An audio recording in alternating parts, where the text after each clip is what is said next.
Nityananda Paramashivoham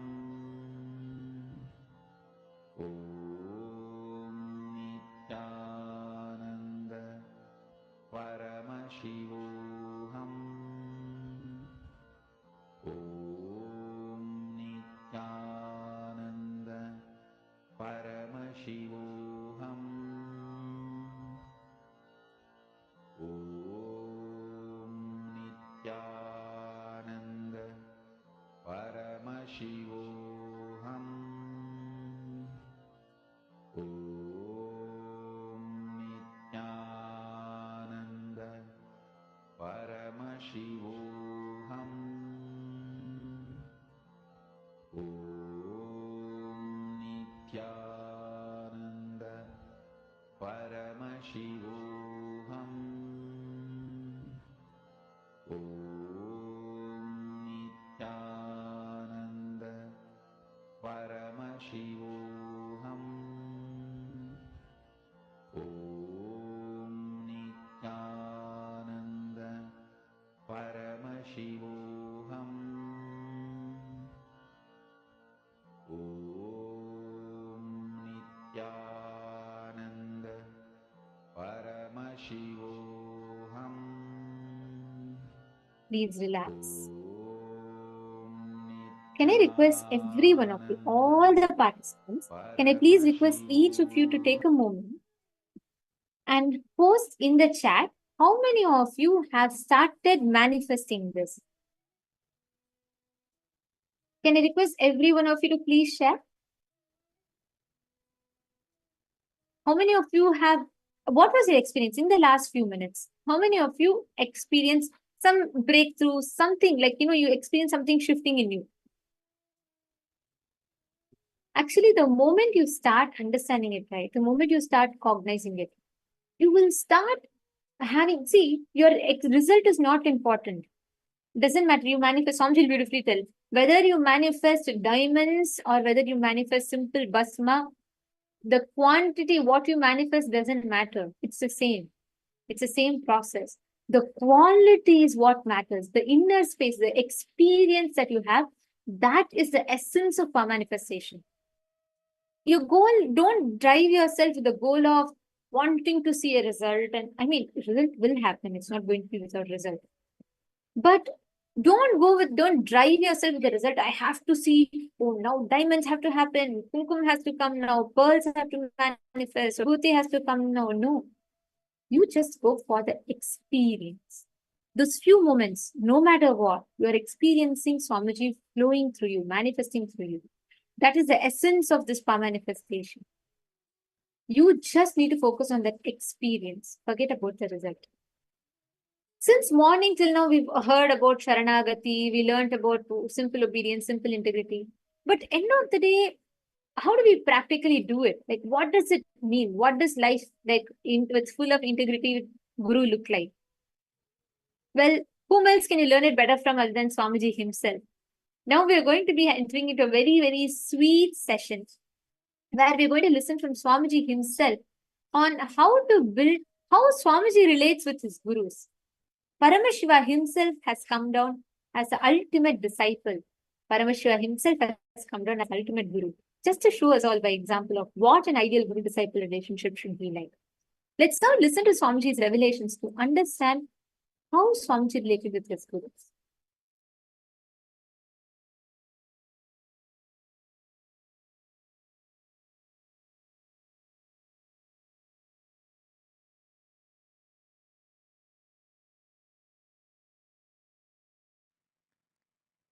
Life with Guru is neither difficult nor easy. It is simple. That's all. Listen, it's neither difficult nor easy. It is simple. Over.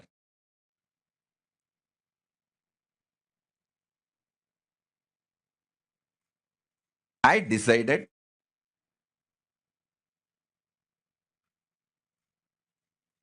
consciously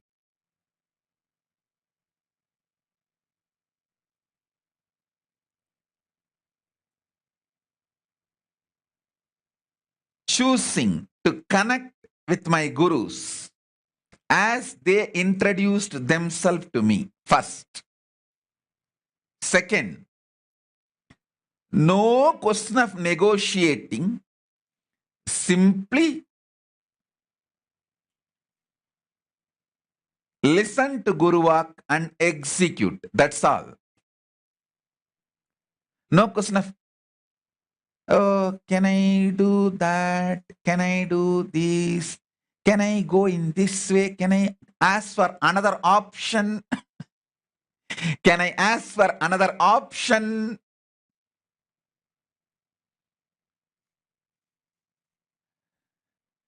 My guru-disciple relationship with my gurus is choiceless, optionless, absolute, sweet, simple surrender and obedience.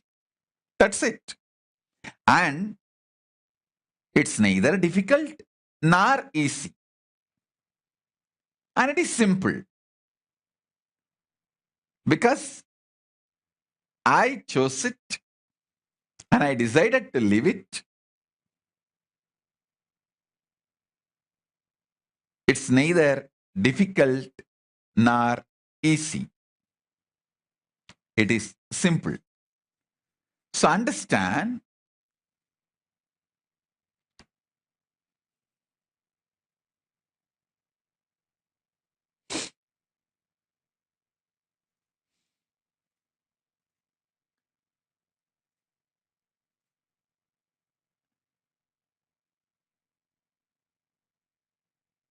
I realized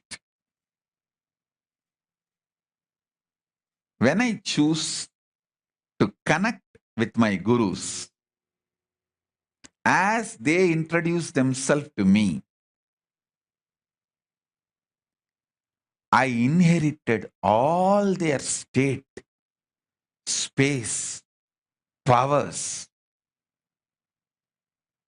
being, superconsciousness, Kailasa, everything, said, unsaid, everything theirs, I inherited, and it started manifesting in me.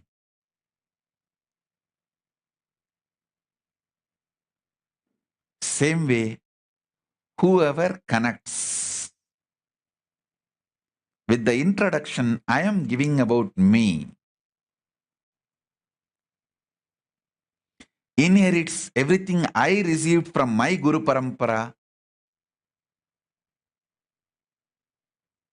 from me, and it starts manifesting in you all also.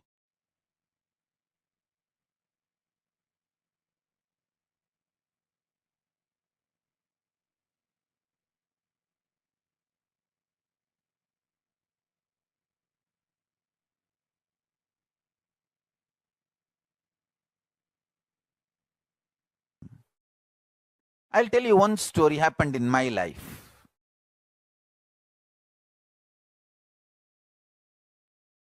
I was supposed to learn the levitation. This really happened. Very intense training need to be given. Understand one thing. All great things are achieved by great training. All great things can be achieved only by great training. If you want to achieve extraordinary things, you need to have extraordinary training.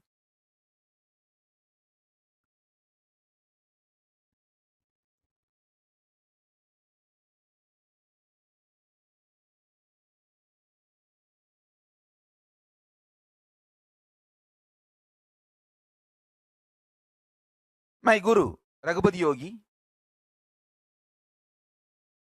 he was supposed to train me for levitation. He gave a certain technique and pranayama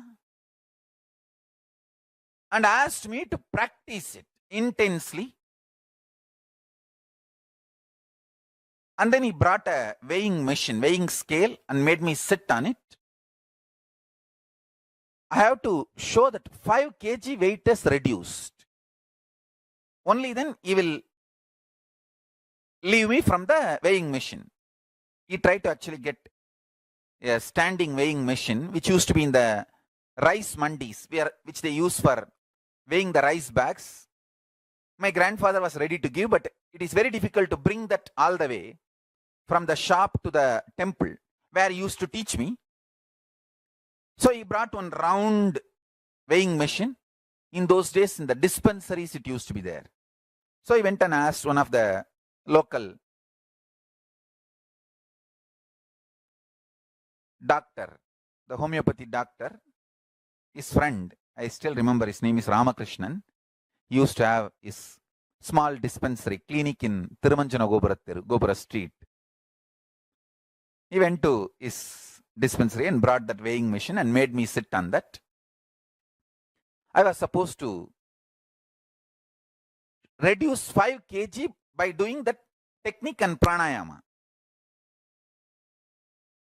He initiated me and he is sitting. Only then he will relieve me from the weighing machine. I sat and started doing. Almost it became 3 hours. 3 hours. And nothing is happening. Neither the needle is moving,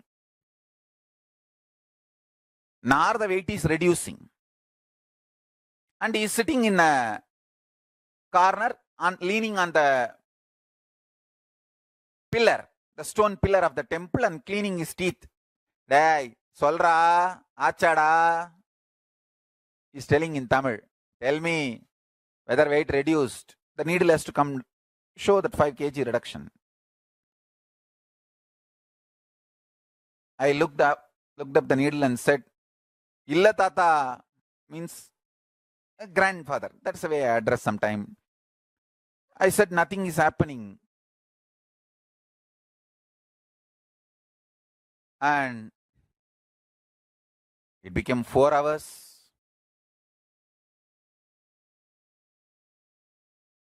And he's sitting there. Again, same scene, cleaning the teeth with a small pick. Dai, enada? I just lifted my little finger and showed tata. It means I have to rush for restroom, urine. In school, we are taught not to tell verbally, we just have to show the finger. And the little finger means the urine. And this old man is acting as if he doesn't hear. His ears are not listening or hearing what I am saying. He is acting as if he is in samadhi and slowly cleaning the teeth. And I can describe the whole scene. He is sitting in one corner leaning on the pillar and cleaning the teeth, just shaking the head. He is not even opening the mouth and telling, you can't go. He is just shaking the head. And Muruga, Subramanya is there in the front. Actually, the beautiful deity, Subramanya, is there in the Tirthike Mandapam where he used to train me. And that's a unique deity where Subramanya will be keeping his leg on the peacock and standing. Beautiful deity. I'm looking at the deity and looking at him and said, I can neither miss Guruwak nor do one there and disrespect the deity. And I am putting my hand on the dhoti and holding. Tata. And he is very cool and cleaning the teeth and just moving the head this side and that side. He's not even telling don't go. He's not opening eyes. He's not opening mouth. He's just moving the head this side and that side. Finally, I looked at Muruga. Muruga, I should neither break the Guruwak nor disrespect your sacred space. Please save me. And I was putting my hand on the dhoti and trying to hold. I just lifted my hand with this deep prayer to Muruga and decided, let me do the pranayama. And I've surrendered to Muruga and put both my fingers, thumb on both the nostrils and held the kumbhaka, the technique properly, deeply, just body lifted. That moment when I said Muruga, just body lifted, not just 5 kg. The machine became 0. Understand? I tell you, this really happened, and we have at least 3 eyewitnesses still alive. 3 eyewitnesses still alive. Raghupati Yogi's son and that flower vendor, flower garland maker for Paramashiva, Arunachaleshwara, who still used to sit there and make the garlands, is still alive and living in that same place in temple, Tiruvannamalai temple. I still remember this one incident. In Indian villages, they will give the donkey milk, Kazhudappal, for a very strong voice, metallic voice, Vengala Kural. For that, they will rub the donkey's milk, Kazhudappal, in the tongue. There is another one poison called Kallipal. If you give Kallipal to the kids, kids will die. There are some places where they want to get rid of their kids, they will give the Kallipal. Kallipal will kill the kids. These are the traditional poisons. Kallipal, Arali Veda. These are the traditional poisons. This Kazhudappal is very healthy to make the voice very strong. When they were doing certain process to make my voice very metallic and strong, actually, please understand, I can speak for 20 hours a day, from morning till night, and the voice will be same. See all my video recordings of the classes, whether I am speaking early morning 4 o'clock or I am speaking late night 2 o'clock. Continuously, it will be same because it was done by them. They did it. My gurus have done it. So when my Guru Kuppamal, when she was applying that Kazhudappal, she added some herbs and then started applying in my tongue. And Isaki Swami and Raghupati Yogi, both of them insisted that she adds certain poisonous herbs like Arali Veda and this Kallipal. She was asking why. Certain quantity, means very less quantity, processed, like in one copper needle, they applied the Arali Veda poison and the Kallipal and showed it in the fire, almost like processing it, breaking its poisonous qualities, but adding it to the Kazhudappal, that milk which was being given to me as a medicine. They were adding. Actually, Raghupati Yogi and Isaki Swami insisted that this gets added. So it used to be done every day. One best thing I received from Paramashiva is I will never question my gurus. Not even 1 second I will think. See, in front of me only they talk to each other. கொஞ்சம் அரளி விதையை அரைச்சி கொஞ்சம் கள்ளிப்பாலையும் சேர்த்து அதையும் சேர்த்துடலாமா இதில் இந்த கழுதப்பாலில்? And I know arali veda is a poison. What they are mixing is a poison. I have heard it many times that people die when they are given arali veda or when they are given the kallipal. Neither I will have 1 second reluctance, nor I will ask for explanation. Nothing. I will just stretch my tongue. I will be just sitting and waiting.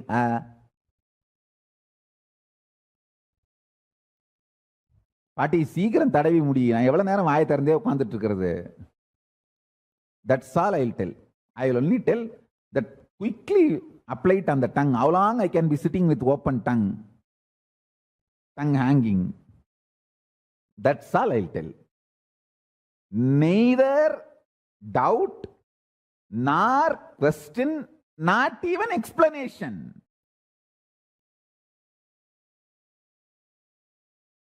So slowly every day they will increase the dosage.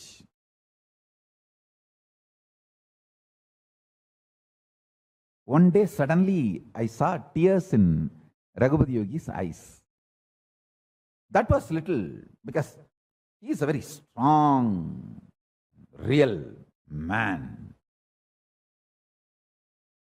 I never bothered about they applying poison every day in my tongue. But these tears shook me. I asked, what happened, Swamiji? He said, no, I am so happy. Now nobody can poison you. Anyone poisons also, that poison will be only cleansed. You can detox yourself and the system will be cleansed, but you won't die. Because they built the system such a way that no poison can kill the body, can kill it. They said, no poison can kill you anymore. The system is now thoroughly built that not only you are ready for the metallic stone voice, no poison can touch you.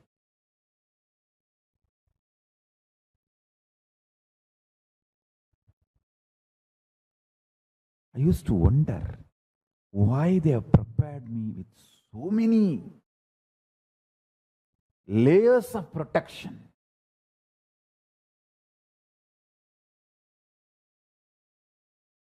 I have seen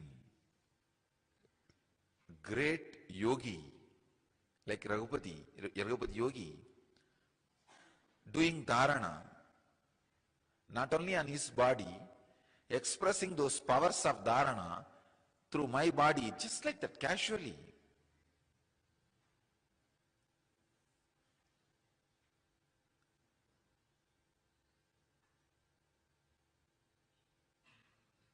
One day, he told me that concentrate on this spot, Kurmanadi, you will be able to see all the stars. I started laughing. I had a very intimate, friendly relationship with him. Still, when I remember, I can cherish it. I had a great reverence, surrender, devotion. With all that, very friendly.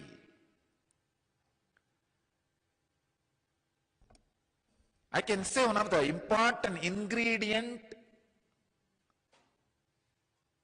was there in my relationship with him, which I cherish still now. I was never surprised or shocked by the extraordinary powers he expressed. He said, it's okay. Listen. From morning till night, from sunrise to sunset, they will make me do Surya Namaskar.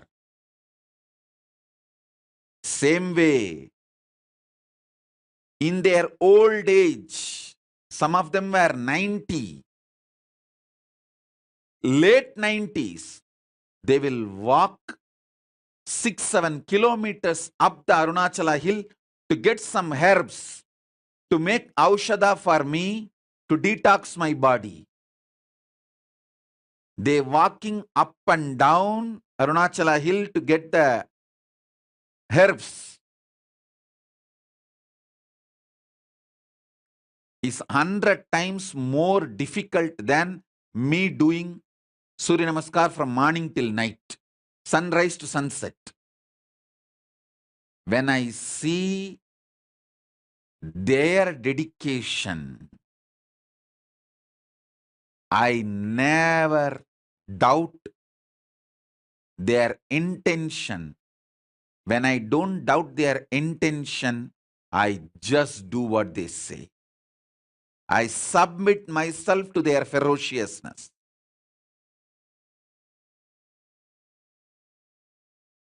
It was such fortunate relationship.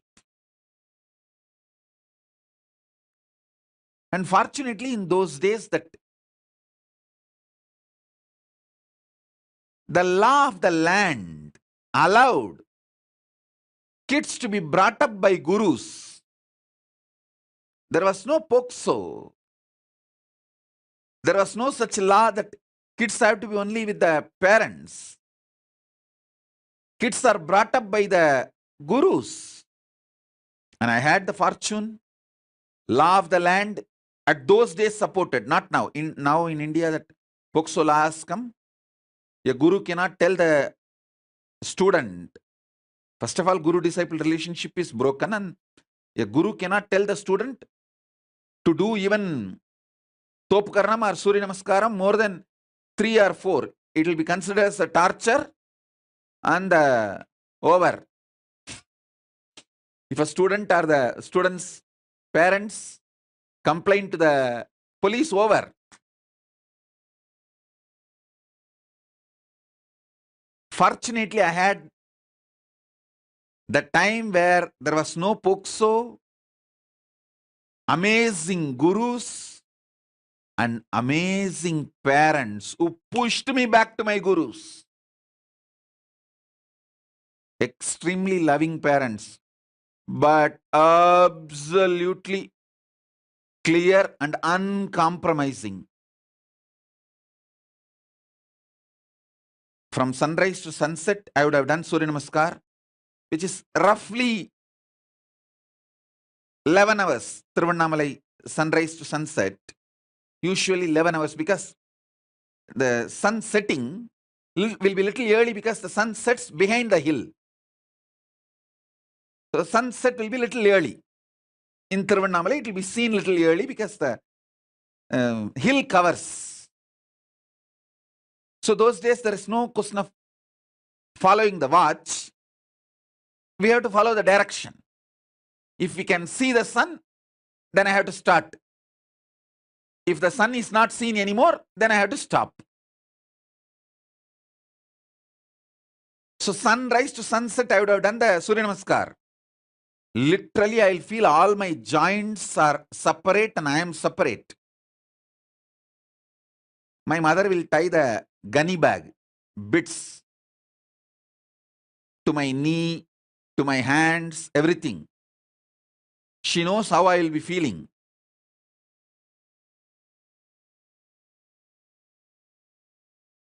I'll scream at her, throw tantrum. See, my guru, he made me do this Surya Namaskar from sunrise to sunset. She will just keep quiet. Next day morning, early morning, 4:30, that's the time my guru will come to pick me up for my training.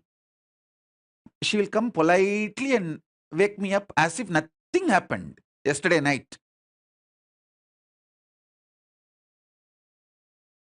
Kana, Tata வந்துட்டாரு, coffee குடிக்க போலாமா? That's why she will wake me up. Means that Tata means Raghupati Yogi, my guru, and he will take me and give me a cup of coffee first. There was a hotel, Udupi Hotel. Even now the hotel is there. That Udupi Hotel owner is the disciple of my guru, Raghupati Yogi. So he will take me there and we both will have a cup of tea, cup of coffee, then start our yoga classes to temple. She will act as if nothing happened.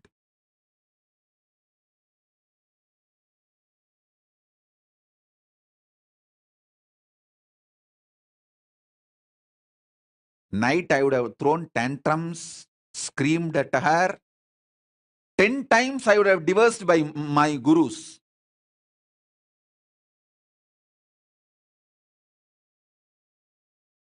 I would have used every known Tamil bad words to me, on my gurus, on my mother, on my father, on everyone.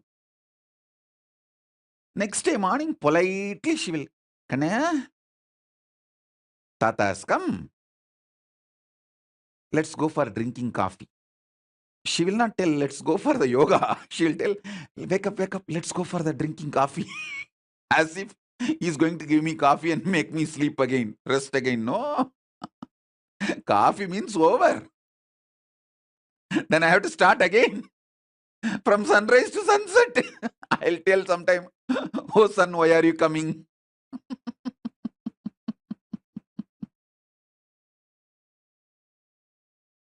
But I tell you, now even when I remember all this, feel so grateful to them.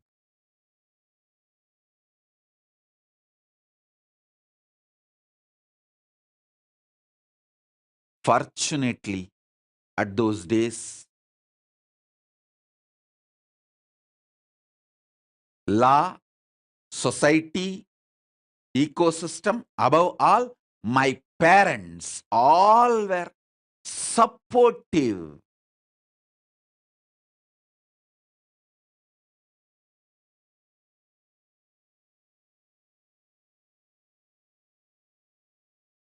One of my guru, Mata Vibhudanandapuri Kuppammal, who brought me up, the main few people who collectively took the responsibility of me and worked almost 24/7 for me is Isakki Swami, Mata Vibhudanandapuri Kuppammal, Yogi Yoganandapuri Raghupati Yogi, Narayana Swami Tata, Tottakara Tata, that's a nickname, Narayana Swami Pillai. These few people.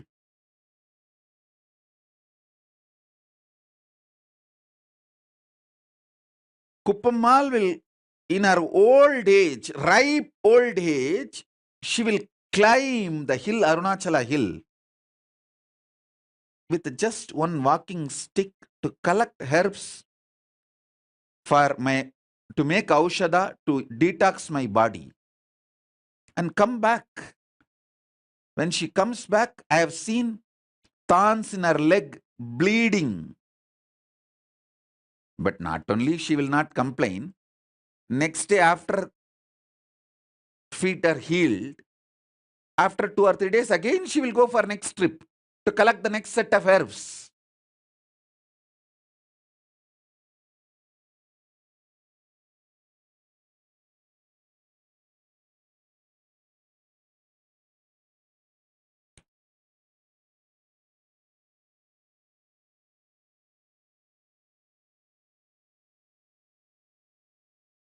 The fortune, best thing I had in my life is that kind of guru, legal, social ecosystem which did not interfere between guru and disciple. Above all, my parents, who were absolutely clear, my gurus are the decision makers in my life.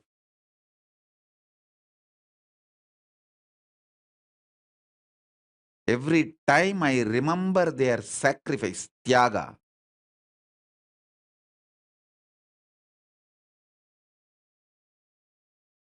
sometimes morning when my guru comes to wake me up early morning 4:30 to take me for the yoga training, I will not even hold his hand. I will just keep my hands like this on my hip and walk. That is what you do now, blacking me. Same thing I used to do then. In those days, that old style of blacking the guru.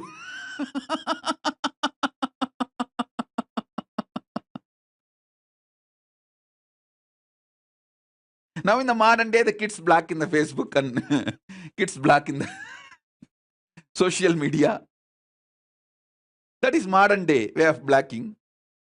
The olden days way of blacking is, I will not give my hands, my fingers for my guru to hold. He will hold and walk usually, because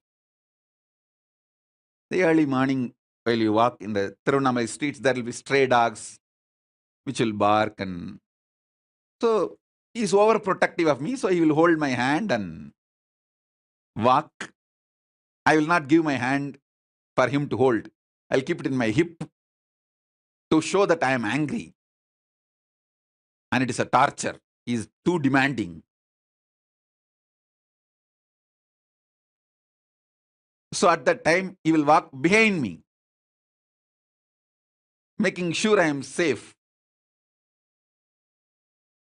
And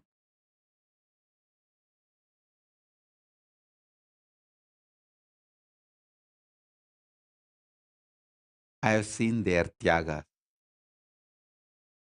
I have seen their sacrifice.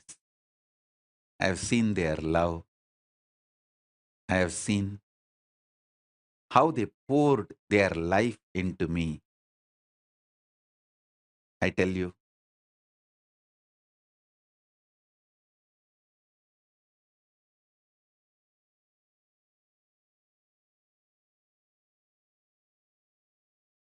that is why I am so grateful to that whole ecosystem.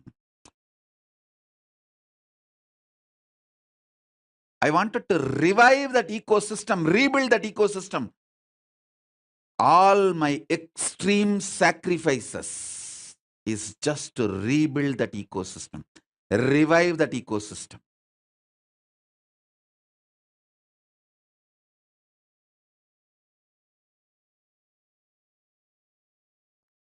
Ishvara Tattva is the space where you and me meet. You and Paramashiva meet. So listen. You need to have introduction about tapas. Tapas means not just breaking restrictive patterns, not just breaking restricting mental setup, not just breaking restricting logic, but breaking the restricting consciousness itself. I'll give you an example.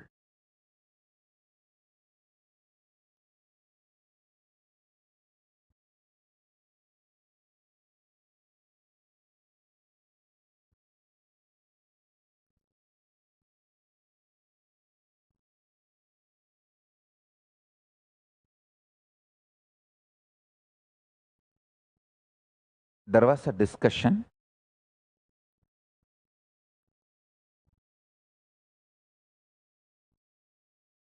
between my three gurus, Vibhudanandapuri, Yoganandapuri, Isakki Swamigal,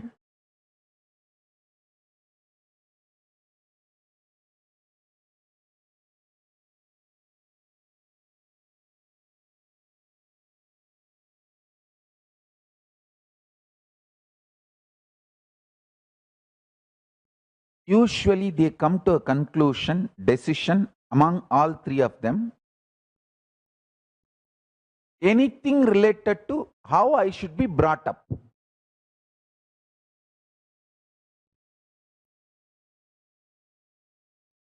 What kind of a training should be given to me? What kind of a manifestation should be done, usually they complete among themselves. All these three will sit and discuss. Is this training needed? Is that training needed?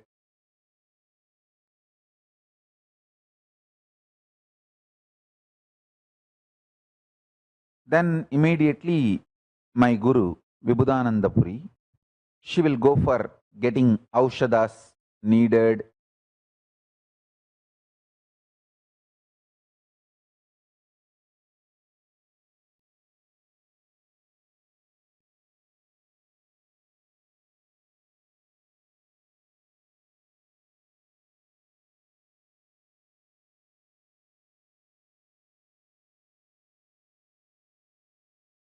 But this time, all three did not come to a conclusion.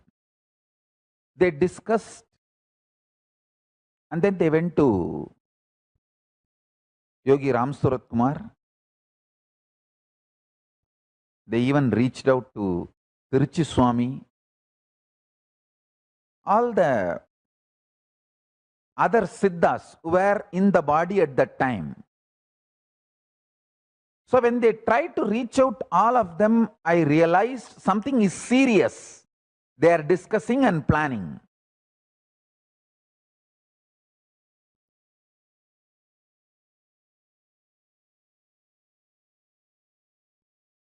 Whether to make me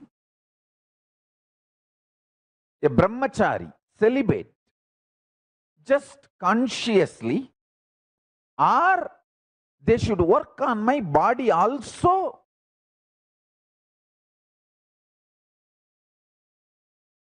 And make it as a permanent feature of my system.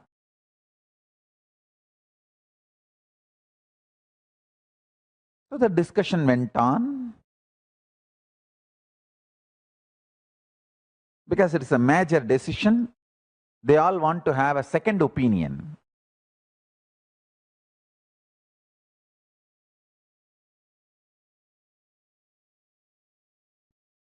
One thing I am so happy. All decisions about my training, everything was taken only with a spiritual context and spiritual reasoning. Listen, let me just convey what I am trying to convey. Discussion was going on. It's fundamentally whether to use a special herb called Garuda Mooligai. I was doing research about it to show it to you all. I have a small video clip.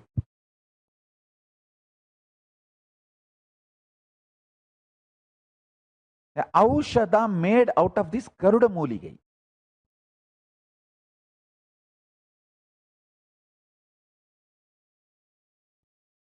Need to be used. I'll show you that Garuda Mooligai. We are getting it. Listen to the story first. Then I'll show you that. This herb has to be connected and added with few more herbs. And one part should be made into a juice and I should be made to drink, and another one part should be put on my male organ. Kind of a mutation need to happen in my system physically, mentally, emotionally, psychologically, up to the DNA level. It's like first preparing the mind for absolute brahmacharya, celibacy, then preparing the consciousness, then letting the consciousness enter into the body and making the superconscious mutation process. So in multi-level, this need to be done. All my gurus did not have any doubt when it came to what should be done consciously, what should be done mentally, what should be done psychologically, what should be done emotionally. But what should be done physically when it came to the body, they all had a discussion. Because they want to give the best to me. Then all the three, Vibhudanandapuri, Yoganandapuri and Isaki Swamigal went to Annamalai Swami and discussed. Very rarely I have seen Isaki Swami by himself going to meet, but he himself came and met Annamalai Swami. Then all three, Isaki Swami, Pammal, Vibhudanandapuri, all three went to Ramsurat Kumar, Yogi Ramsurat Kumar also. They reached out to Hamsanandapuri, who used to stay in Kashi, who is my sannyasa guru and who gave sannyasa initiation, to keep that Puri Sampradaya, Parampara, the Vedanta Dasanami Parampara.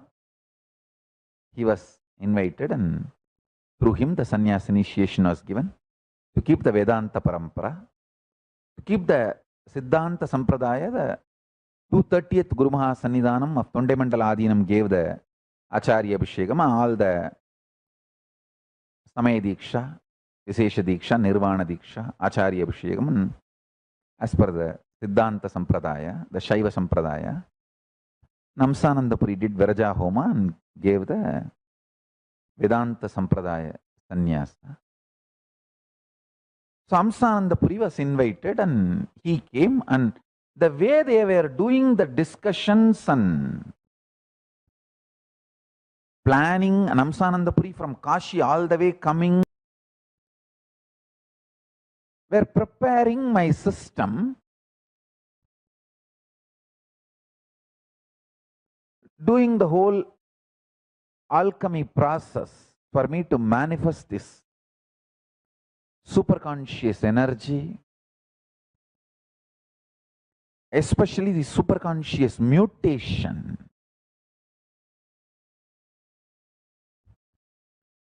So finally they all came to conclusion they should go ahead and do even the physically what is needed for the superconscious mutation.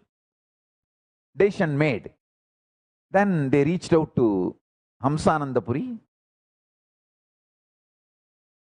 who used to stay in Kashi at that time and in Manikarnika Ghat. And then Hamsanandapuri brought one of his associate, close associate, sannyasi. His name was Naga Baba. I tell you, this tapas my gurus did on my body, understand, it's not a small joke. They had so much love, dedication. They literally put their whole life on me. For example, the process needs certain items like Agaya Garuda Kirangu, a herb called Akasha Garuda herb.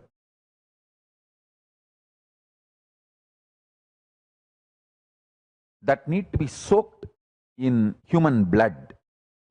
Means somebody has to cut the finger or something and give blood. And few more herbs need to be added and tied. That should be tied to my male organ. And it should be bound by the 9 metal chain, ori. It is called ori.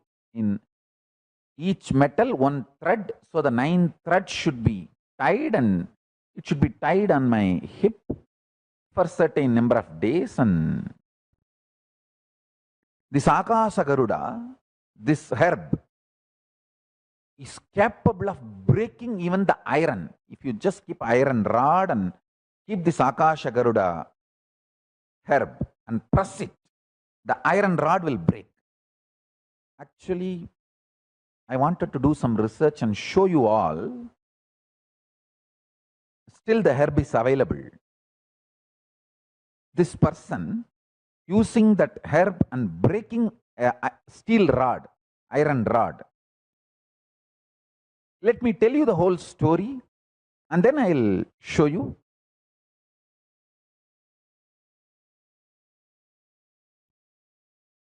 So that process needed for this herb and for the superconscious mutation in my body.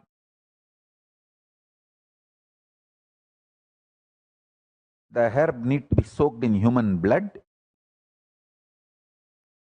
and then the other herbs need to be added to it and tied to my male organ, and then the ori, the 9 metal chain, need to be tied. There was no second thought. One of my guru, Yogananda Puri, he decided, I'll give the blood, come on, let's do it. And Vibhudananda Puri, she just brought all her gold jewelry, including her Mangal Sutra, which is too sacred for any woman. She was married, so she brought her Mangal Sutra, all jewels, to make that ori chain. Their extreme dedication, tapas,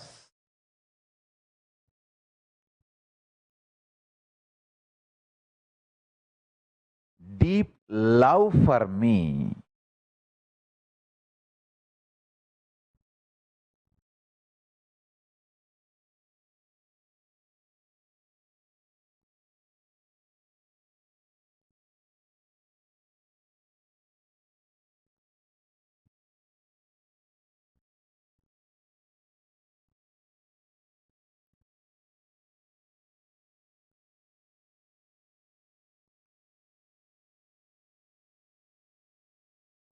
I don't know how to put this in words. One thing I can be sure, during this process, due to some reason, some accident or anything, even if I had died, I would not have cursed them. I would not have felt wrong. I was wronged.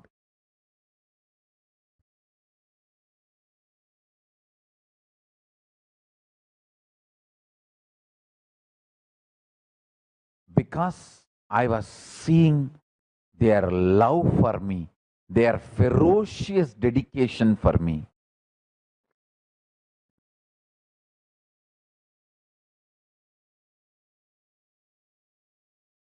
Because they were ready to give their life to do anything to make it happen.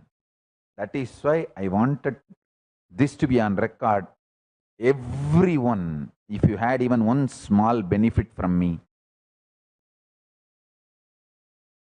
you should know about my Guru Parampara, and their dedication is responsible for any good done to this world through this body.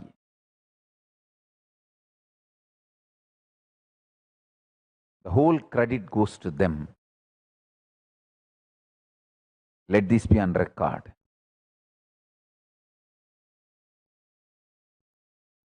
The Guru Parampara.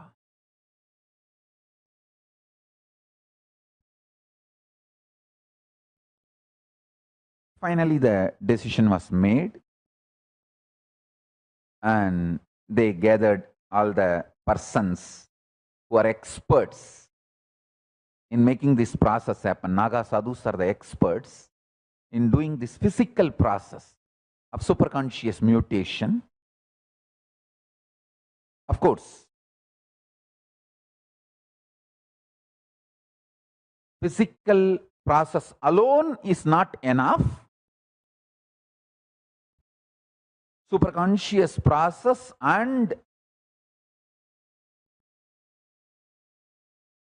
psychologically evolving, emotionally evolving, and then physically making it happen. This whole process needed too many people's contribution.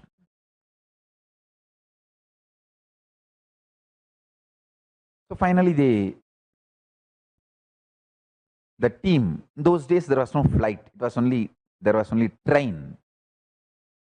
I don't know whether the flight was there, means the flying was that frequent inside India in those days.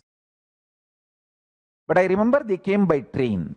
They came to Chennai, and from Chennai they came to Tiruvannamalai. I was told that they came by train, and with all their small bags and everything, I can see that they came by train. And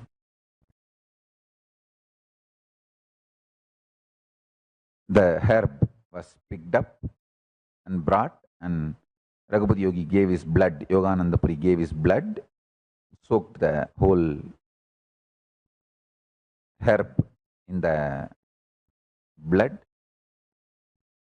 Then he had his first aid, and means like a band-aid and all that, and it got healed. He had a great power of healing his body just like that. And so he just healed it within just like that. So this whole thing was done, and they tied the herb into my body and tied it with that ori chain, that 9 metal chain, left it for 3 days.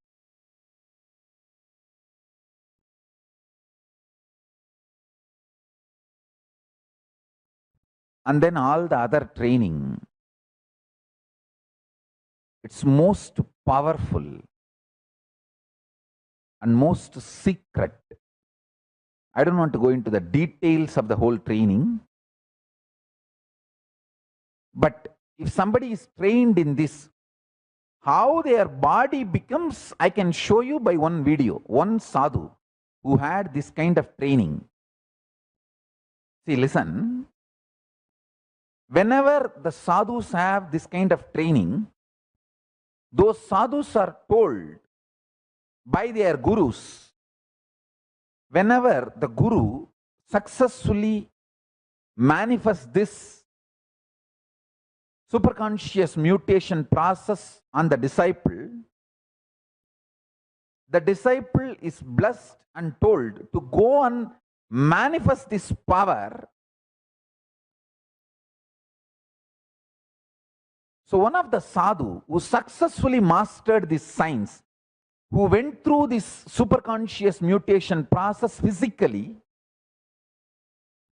was sent by his guru to pull my chariot in Kumbh Mela. We have the photograph and video record.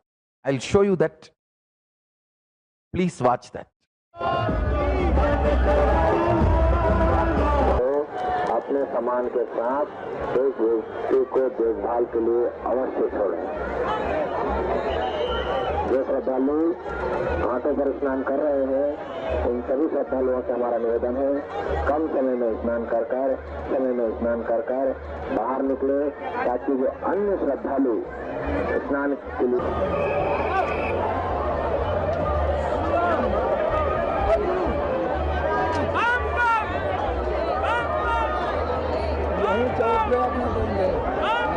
आइएगा जरूर। हमारा नाम है Shri Digambar Gagangiri.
Understand this tapas principle.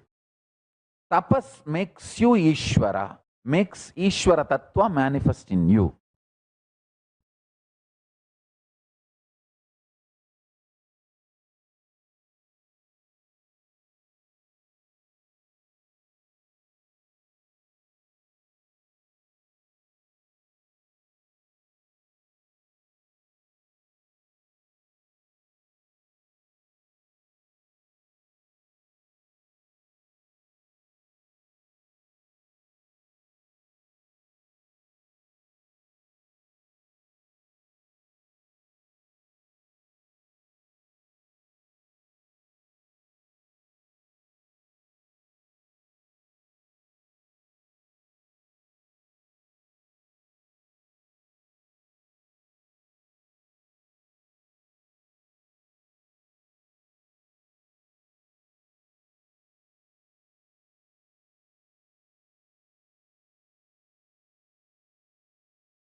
how Swamiji related with his gurus.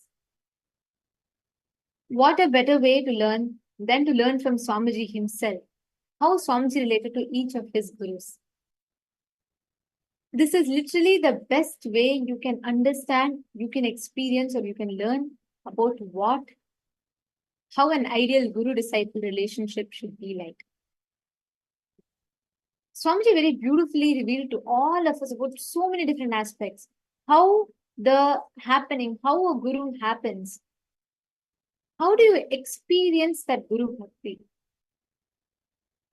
How do you experience that deep feeling connection with the divine?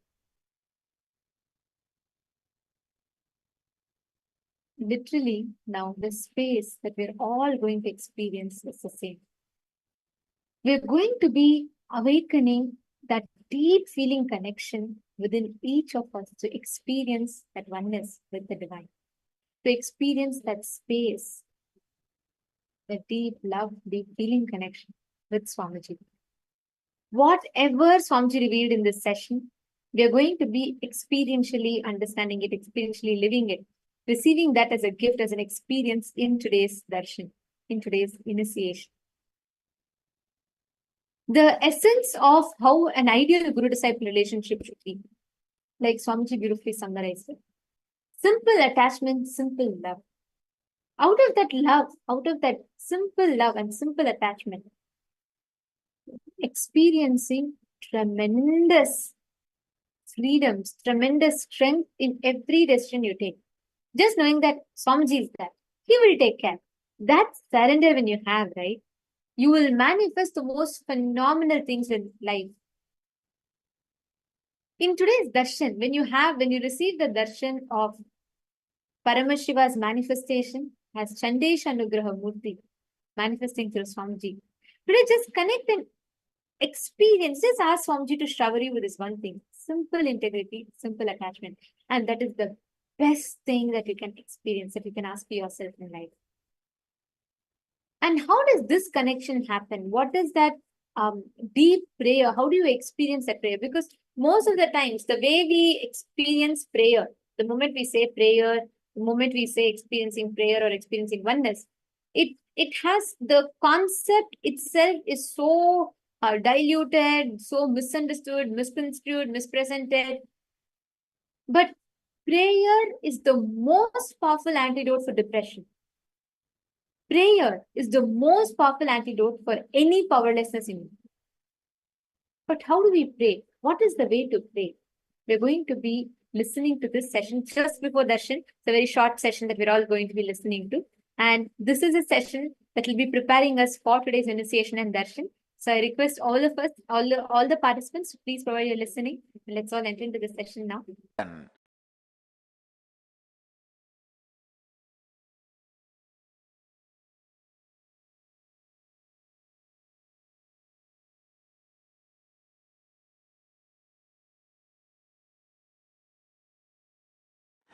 Intense prayer is the most powerful antidote for depression. If you have a very systematic depression pattern, like at particular time every day you feel heavily depressed and mood swing. For some people it will be like a early morning, almost like don't want to get out of bed and killing themselves with thoughts and emotions and depression. For some people, late evening, can't stand evenings, and fear will start by the time evening comes. Oh God, how I am going to handle myself today? If you have any of this kind of pattern, the depression pattern, I tell you, prayer is the most powerful antidote. Just study the depression pattern, the exact time it starts. Just at that time, pick up the Sahasranama of your Ishta Devata. If your Ishta Devata is Shiva, pick up Shiva Sahasranama. If Devi, pick up Lalita Sahasranama. If Vishnu, pick up Vishnu Sahasranama. Durga, pick up Durga Sahasranama. Pick up that Sahasranama. Do not do the stupidity of just like a ritualistically Vishwam Vishnu Vashatkaro Bodha Bhavya Bhavat Prabhu Bodhatma Bodha Pratyatma dan. No, don't do that. Don't do that. Don't do that. Srimata Sri Maharangi Srimat Simhasaneshwari Chitaknikunda Sambodha Deva Karya Samutyata Udyat Bana Sahasrava Koti Bana Samanvita. I have seen always these people who do Sahasranama. After 2-3 minutes, they will be just seeing the number on the side. Oh, when it is going to become 1000, it's only now 200. Oh, it's only now 300. Don't do that. Pick up every nama, every word. Read the meaning in your mother tongue and cherish, intensely pray. Visvam Vishnur Vashatkaro Bhuta Bhavya Bhavat Prabhu, who is embodiment of the whole existence, who is just resting in Yoga Samadhi, maintaining the whole thing in the eternal Shanta Swarupa, in that Paramashanta space in Yoga Samadhi, just by the Sannitya, who is filling the whole existence, Prabhu. I may not be able to appreciate your existence in my cognition level. That is why I am torturing myself with depression, doubt about my life and existence and everything. Please give me the powerful cognition. I know you are real because my Guru told me. My Guru told me you are real. Yes, I have not yet realized, but my Guru will not lie to me. He will not lie to me. And he has no reason to lie to me. He told me you are real. I know you are real. Please make me cognize you are real, so I will develop trust on me and on you and on life and get out of this depression. And the first sutra, Bhairava, Paramashiva, gives to Devi. The first technique, Paramashiva gives to Devi. In that he says, where you are inhaling breath, the prana going in takes a turn and starts coming out. That turn, where it takes turn, is the space Dvadashanta I am residing. So every time your prana goes and reports to Paramashiva's feet, only with his permission it comes out. Means the life in you is constantly happening by continuous support, management, supervision, direct approval of Paramashiva. Every breath you are inhaling comes out only after touching the space of Paramashiva. It's such a sweet, intimate good news. He is only soulmate for you. You can marry any number of persons you want, any number of time you want.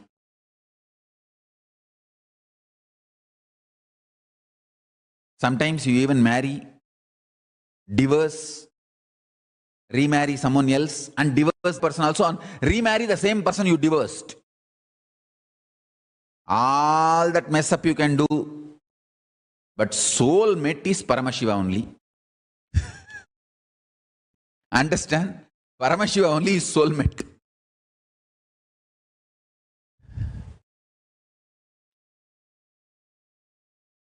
Like any different forms of chains I can wear, but Rudraksha is the content. All the other art work, gold, silver, copper, all that is a container. Rudraksha is the content. So, just like Rudraksha is the content, that's the core principle. All other decoration, the way it is tied, the metal used, the way it is strung, and the way it is looking, sometimes like a mala, sometimes like a snake, sometimes like a different, all that is secondary. Rudraksha is the content. Same way, you can marry, remarry, divorce, or live without marriage, live in relationship, or not have anybody in your life, whatever. Tamil சொல்றானுங்க முரட்டு single. அது என்ன வேணா பண்ணிக்கோ. Do whatever you want. Paramashiva is only soulmate. Because every breath touches him and comes out. Actually, if you know that, then every time you are exhaling very fragrance, body smell of Paramashiva.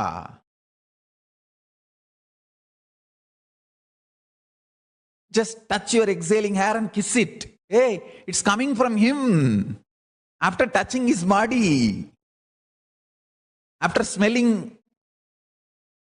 his body, it is literally his own fragrance. Understand?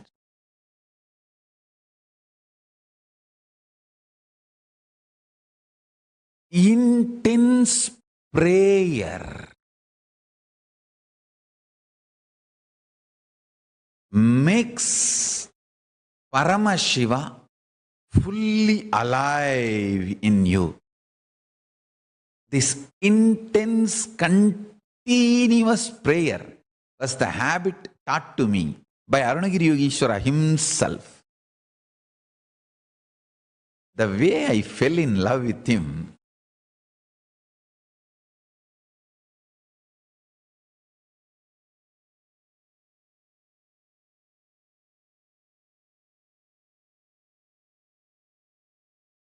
he himself personally gave me the instruction.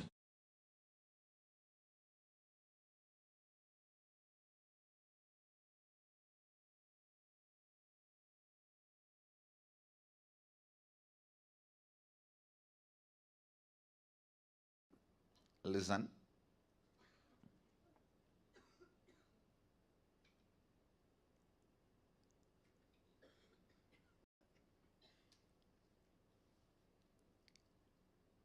I'll try to explain the science of prayer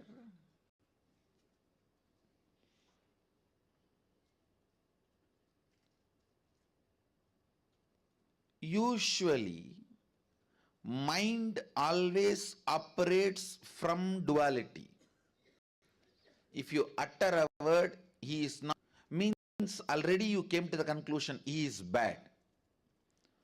You can't take a stand, he is not good, does not mean he is bad. Let us stop with he is not good. You will never take that stand.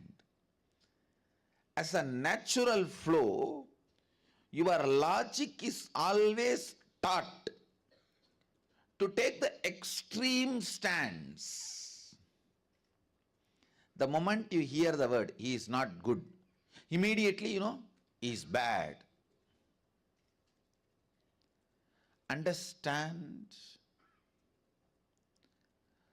Duality keeps the mind alive. Duality keeps the dilemmas alive.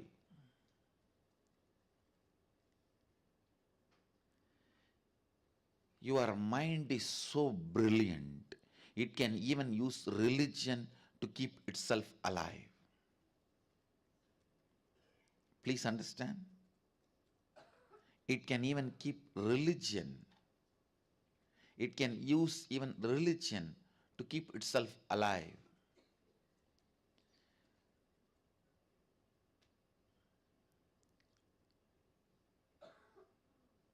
Prayer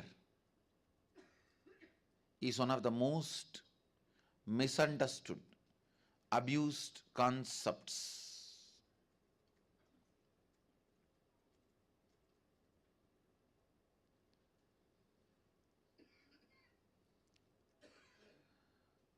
The moment you are asked to pray, the moment you need to put the God in the high pedestal, you always decide to put you in low pedestal.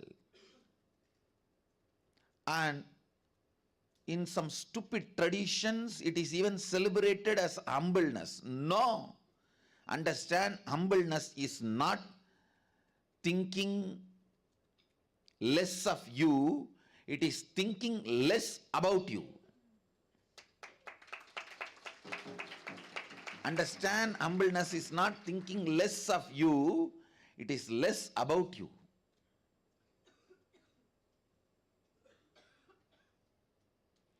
Humbleness is not the image you have about yourself. It has nothing to do with the image you have about yourself. It has something to do with how many times you remember yourself. Stupid, one of the most stupid mistake humanity has committed, putting yourself down and thinking only then you can put your God up. No, understand? Putting your God up does not really requires putting yourself down. Putting yourself down does not necessarily make you to put your God up. This is one of the very important truth you need to know. Please understand. I feel so blessed. The Vedic tradition, the Hindu tradition,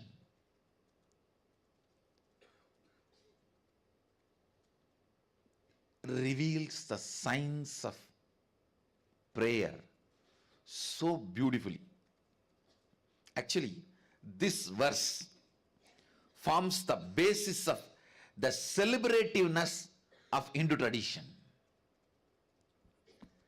This forms the basis of the celebrativeness of the Hindu tradition. Even while you pray, you don't need to put yourself down or have a low self inner image. You don't need to become a sinner to make God saint. God can be saint. You can continue to pray to him.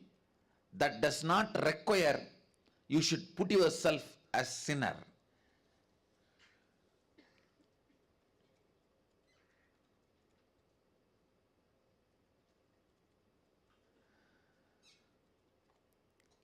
In any form, consciously engaged powerlessness will only lead to bondage, whether during the period of your study or during the period of assimilation and cognition of the truths about your life, or during the periods you practice your profession, or during the periods you build your relationships, career, every part of life, or during the period you pray or you meditate, every part of life, entertained powerlessness only will bring tremendous bondage to you, suffering to you. Understand, even in front of God, you don't need to feel powerless to pray to him, to ask him. What a mature tradition. This is the definition of prayer. Even while you pray, remember, God is above, true. But you don't need to be below.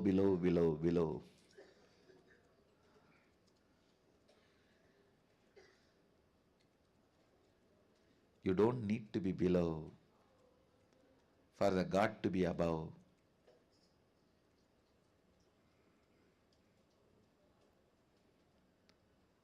Sohamasmi Pushanye Karshe Yamasurya Prajavatya Vyugarashmin Samuha Tejo Yatte Rupam Kalyanadamam Tate Vashyami Yo Asavasau Purusha Sohamasmi. Listen. So many of the stupid attitudes, aptitudes, cognitions you build, thinking that it is necessary to get the grace of the God, put yourself in the guilt, powerlessness, which actually no way supports you, helps you to experience enlightenment,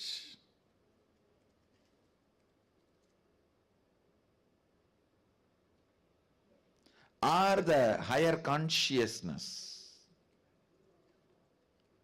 Remember the right context and bring prayer in your life.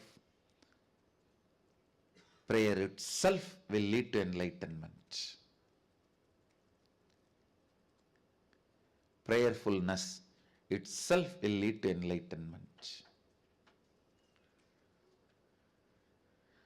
Pushanne garshe yama surya prajavatya vyugarashmin samuha tejo yatte rupam kalyanatamam datte vashyami yo asavasau purusha sohamasmi. Sohamasmi. I only wanted to add these few ideas. Please understand. Whenever you pray, see, prayer is the important component of our life, especially if you are a seeker. It's like breathing. Prayer becomes very important part of you. Prayer just becomes you. Prayer becomes important. You. Please understand the word I am uttering. Prayer becomes important you. I am not saying to you, for you. Important you means one part of you should become a prayer. Prayer is very important component, very important part of your life, especially if you are a seeker. But you always need to know the right context and understanding you need to hold during prayer. When you pray to a deity or guru, have this context. I am praying to the source where you and me are one and the same. I do not know whether that source is here or there, because in the beginning, when you are too much inside, the source will be outside. Slowly, slowly, when you start becoming lighter and lighter, the source will move inside. Please understand. In the beginning, when you are too much occupied inside, the source where you and the guru or God meeting, the source point will be outside, because you are too much inside. How can that source be here? But slowly, slowly, when you become lighter and lighter, more and more have completion, the source moves inside. That is why I tell you, always pray to that source, O source, where you and me are one and the same.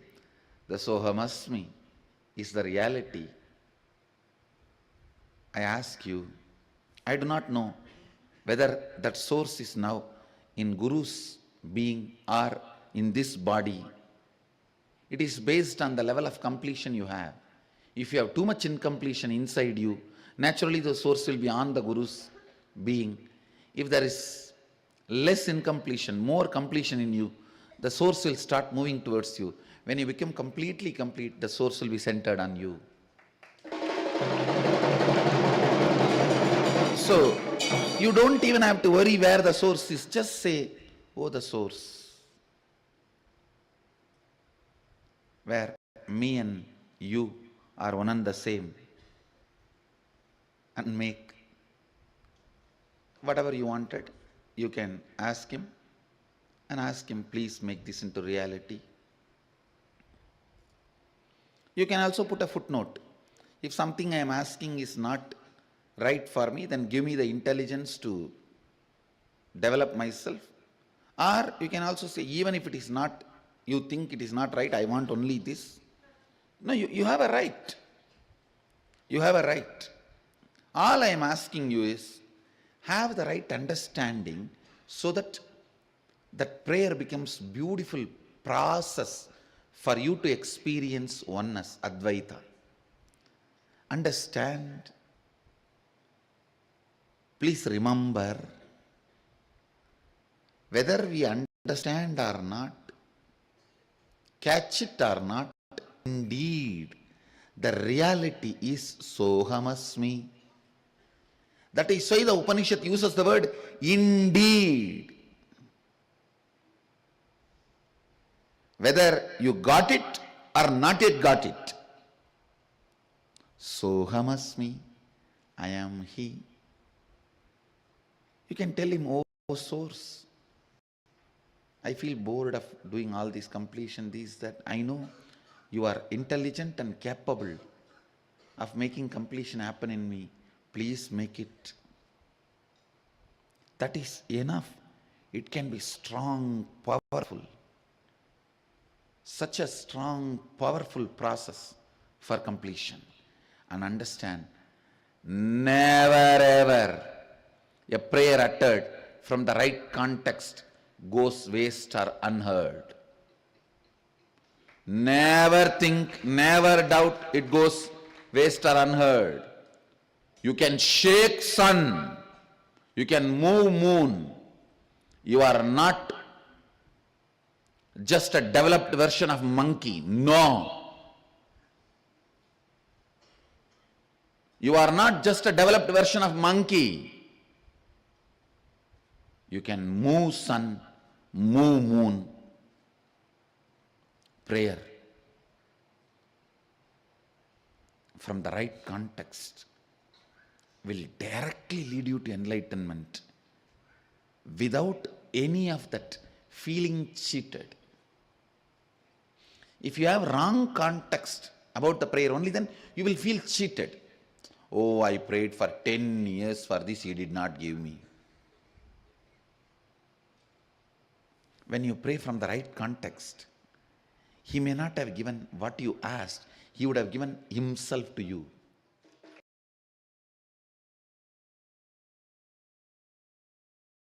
Understand? This can happen only by the tremendous surrender to Mahasadashiva. You can't enter into His home by any demand. No. No aushadha can work. No, He's not a serpent. You put some medicine and herb and He will listen to you. No. He is Naheshwara. He is not Naga. Understand? It is deep surrender and devotion and reverence, humbleness, requesting, Mahadeva, please grace us. Please grace us.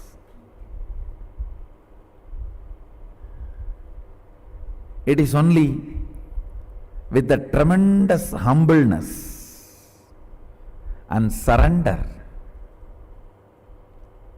with the tremendous respect, reverence, devotion. Understand?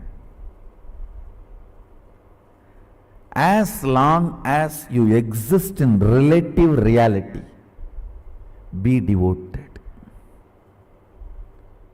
It is oneness. Oneness is the only currency which works on all the 11 dimensions. Dvaita, only 4 dimensions. Bhur, Bhuva, Suva, Tapa, that's all, not even Satyaloka. But now I am making a statement. As long as you are in relative existence, be devoted. Yes.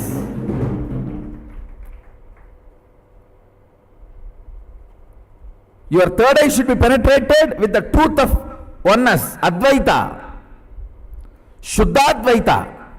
But as long as you are in a relative existence means you are able to feel I and you, means first person and second person. As long as there is a first person and second person. See, when you decide to sit, manifest powers, oneness is the reality. Oneness is the truth with which you manifest powers. That's ultimate truth. When you are operating in relative existence, be always devoted. Devoted even to your own oneness. Understand. Understand this word. Upanishad says, Soham asmi. Even when I pray, I am you. Even when I am you, even when we are one, I pray to you.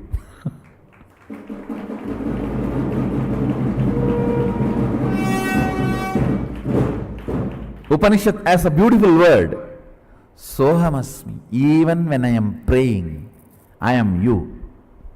So even when I am you, as long as there is a relative reality, I pray, I am devoted to you.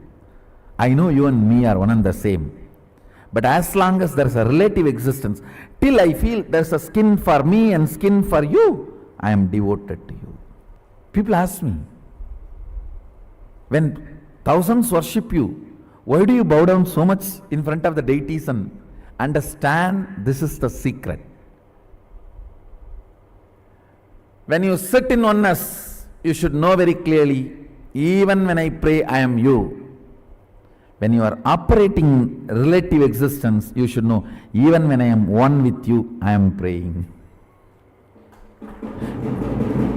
I am devoted to you. In relative existence, always be devoted. In reality, always be one. Understand, duality is not ultimate. I am repeating again. Oneness is the ultimate truth. That does not mean in relative existence you will be arrogant. No. You will be humble. In relative existence, you will be humble. That is why I say, the Advaita I am teaching is Sutta Shivadvaita. In oneness, even when we pray, we are one with you. In relative existence, even when we are one with you, we are devoted to you. Be humble, be devoted even to your own oneness. Sometimes when I go to devotees' houses, I directly go to puja room and do the puja. Some of the devotees will keep my photo also. When I do the arti, I have to show to all. I cannot move the hand. I have to show all only. They ask, what is this, Swamiji? You are showing arti to your own photograph. What can I do? It is the symbol of my oneness. I am devoted to that.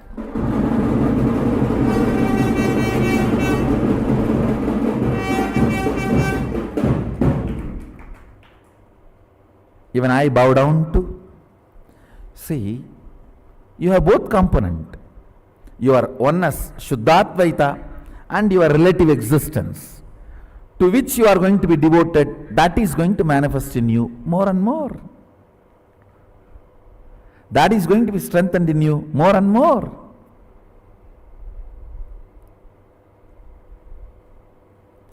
Kailasha is the space of ultimate oneness,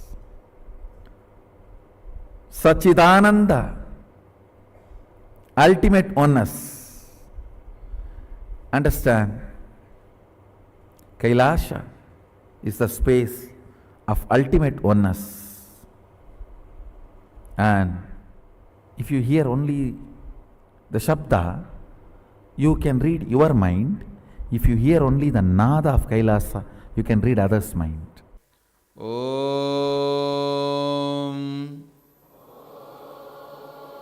Apyayantu Mamangani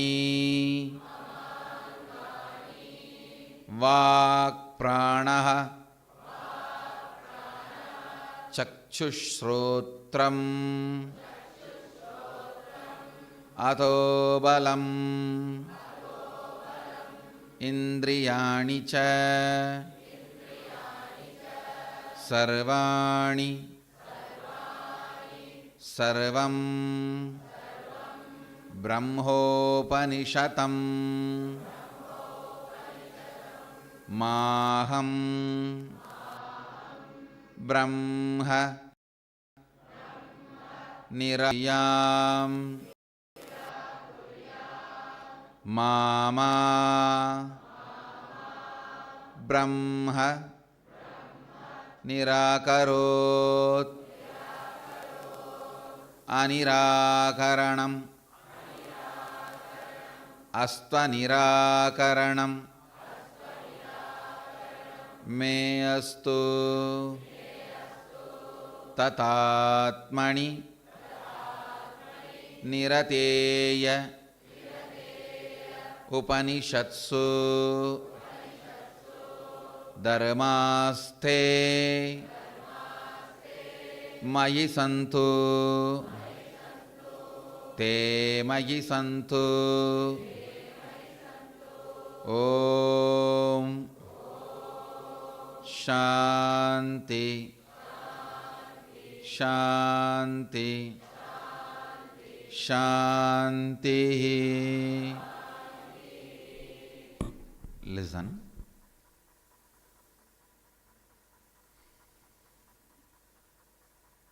This verse,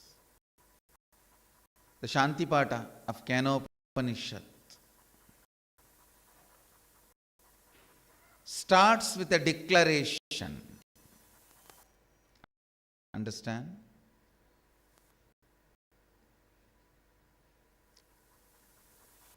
Even prayer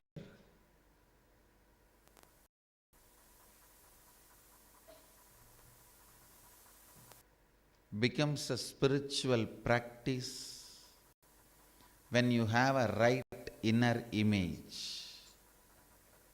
Many times people come and tell me why somebody's prayer is answered, why somebody's prayers are not answered. Listen carefully. The person who carries right inner image, his prayers are always answered. And more he prays, more and more he becomes part of the whole, part of the cosmos. And prayer with bhakti, prayer with devotion,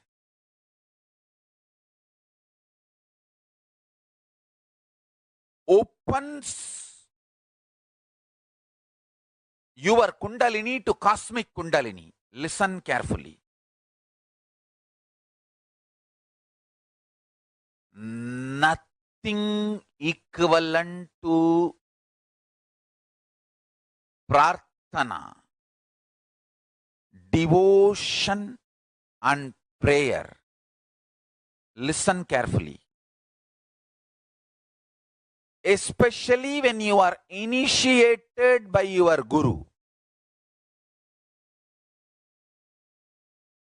Especially when you are initiated by an incarnation. Listen carefully.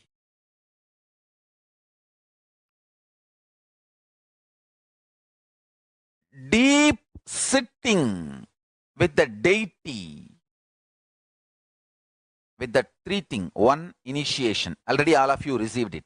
Second, really the deity is God. God is available as Archavatara with that cognition. And a deep prayer with devotion. These three. Understand? Initiation, cognition that Archavatara is God directly, and deep devotion and prayer. With these three, when you sit, extraordinary miracles happen. Understand? Nothing can be a greater sadhana than sitting with these three. Sitting with these three.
Such a powerful revelation Swamiji revealed to all of us about the right attitude for prayer. Having the attitude of Sohamasmi, even when I worship, I know I am you. Understand, in Hinduism, the very introduction that is given to you about you, it is not as you're a sinner or you need to do something to repent for your sins, your suffering. No.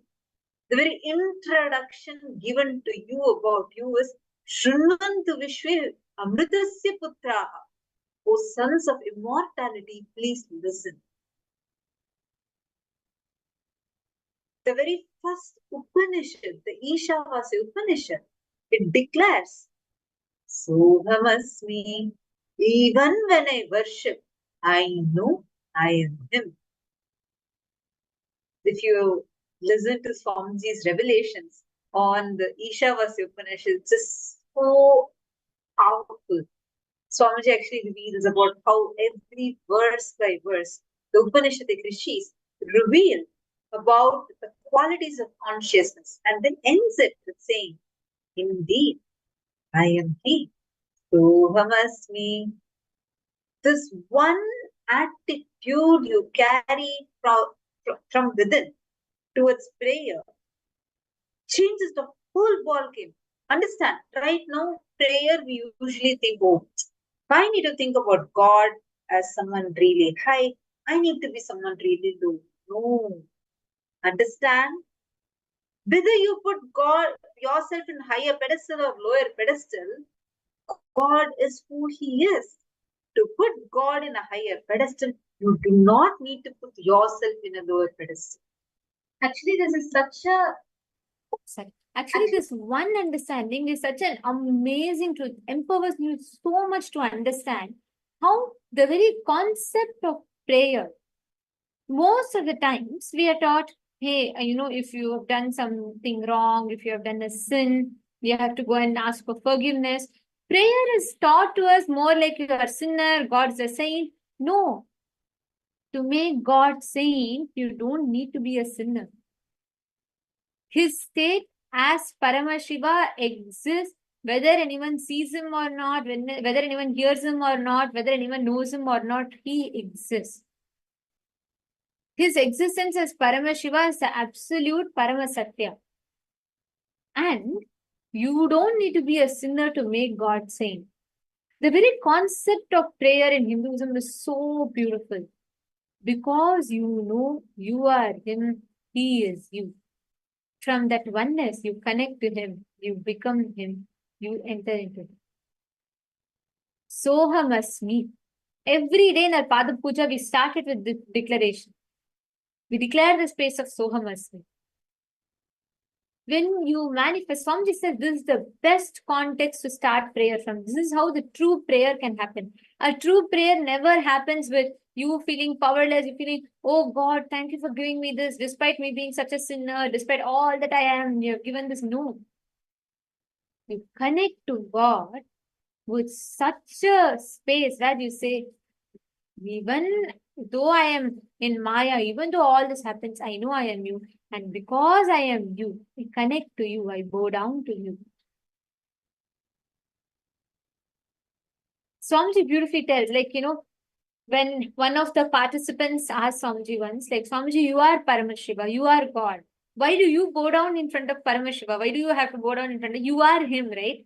You are embodiment of him. Then why should Swamiji go and bow down? It is a very interesting question. And I was very curious to hear what Swamiji would say.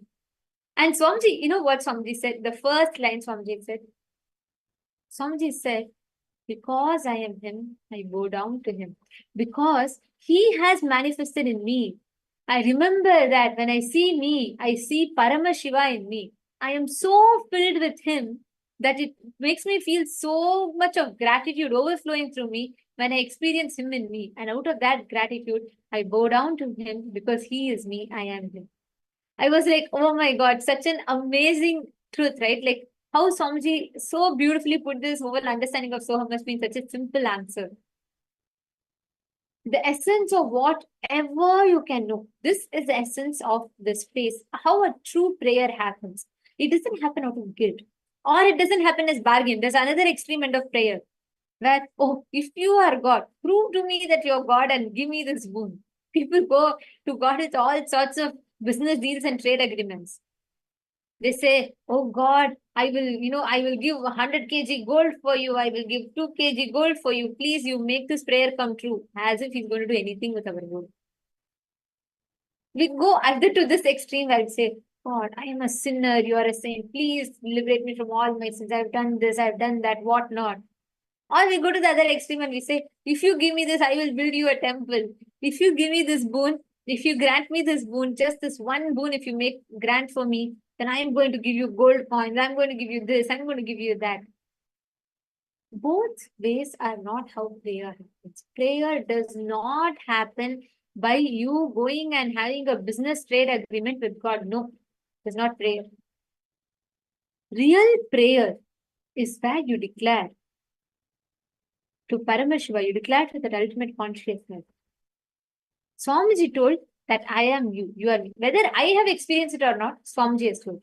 Because Swamiji has told that is my reality, Paramashiva, I bow down to you because you are me and I am you. So Hamasmi, when you declare from this space, all your depression, everything just gets liberated. There's a very, very beautiful story. Whenever I tell about this, I remember the story of Arunagirinathar. Just one prayer, one true prayer changed life for Arunagirinathar. It's an interesting, amazing story actually. Arunagirinathar, he's a saint, right? And in his previous, before he became a saint, he was born in a very quite wealthy family, in a merchant family. Can I please request all the participants to come on camera? Nityanandam, I see many of you have joined. Ma Yoga Jnana, Ma Tanja Devarne, Ma Sardananda, Ma Medellin Portuguese. The darshan is going to start very, very soon. And the digital securities are now going to be moving all the participants not in the camera into the waiting rooms and out of the meetings. I request all the participants to please come on the camera, settle down. All the Adinavasis, please, all the Kailasavasis, please look around. And if you see any of your fellow team members are not there and other Adinavasis are not there, please quickly give them a call. Can I request all the participants to please call?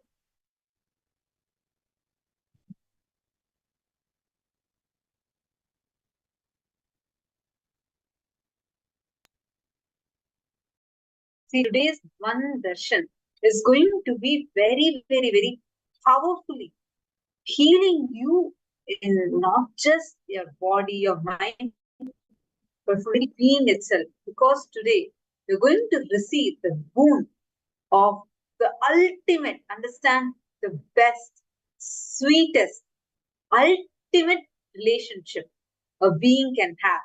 Yes, the guru-disciple relationship. And today Swamiji is going to be blessing us with that powerful relationship, with that powerful boon, where you can experience the guru-disciple relationship directly with Swamiji, receiving that boon of healing connection, the Guru Bhakti. Guru Bhakti itself is a boon. Only if you're blessed, only with his blessings, you can even receive that as a boon. And only when you are having that, you can achieve anything ultimate in your life. This is a powerful blessing that we have. And today Swamiji is going to be coming live and blessing all of us. So make sure you are inviting everyone here. Take a few minutes to call your family, friends, Sangha members, whoever you're noticing are not here, take a few minutes and kindly call. And today's darshan is going to be very, very powerful. Literally the antidote for all your suffering, all the pain, suffering, everything. So today's darshan, Swamiji is going to be coming live and blessing all of us as Chandesha Anugraha Murti and Nityanandam Kristihan Baran. Nityanandam, can I please request you to come on camera here? Sanjay Ori Ayya, Ma Medellin Portuguese, and all the other participants. Can I please request every one of you to come on camera? Please settle down. Please come on the camera. I request all the participants to please come on the camera. Malita and Ma Maha Sadashivananda.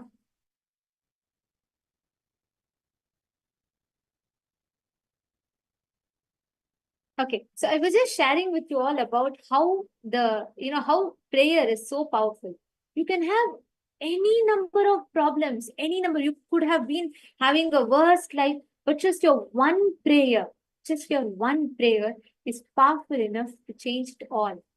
This is a story of Arunagirinatha, right? So he's born into a very rich merchant, wealthy family, right? And it's him and his sister. And his sister does all the work, saves the money and everything. And unfortunately, from a very young age, Arunagirinatha is born and brought up as a addict of, like, he's a womanizer. And he just spends his sister's money left, right, and center. He goes on womanizing, and he just splurges money like anything. And people start like despising him. And at one point, it becomes to such an extent that he gets leprosy. And because he gets leprosy, nobody wants to come near him. People start despising him. People start hating him.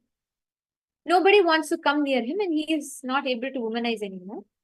And he's like broken, and he's like almost made his sister poor and with nothing because he spent all her money out in his things and his addictions. And his sister, looking at his condition, she feels bad and she says, oh, all my money I have given to you. I have nothing left to you, but I still see you in this state of despair. And I don't know what else to do. If you have no one, you take me.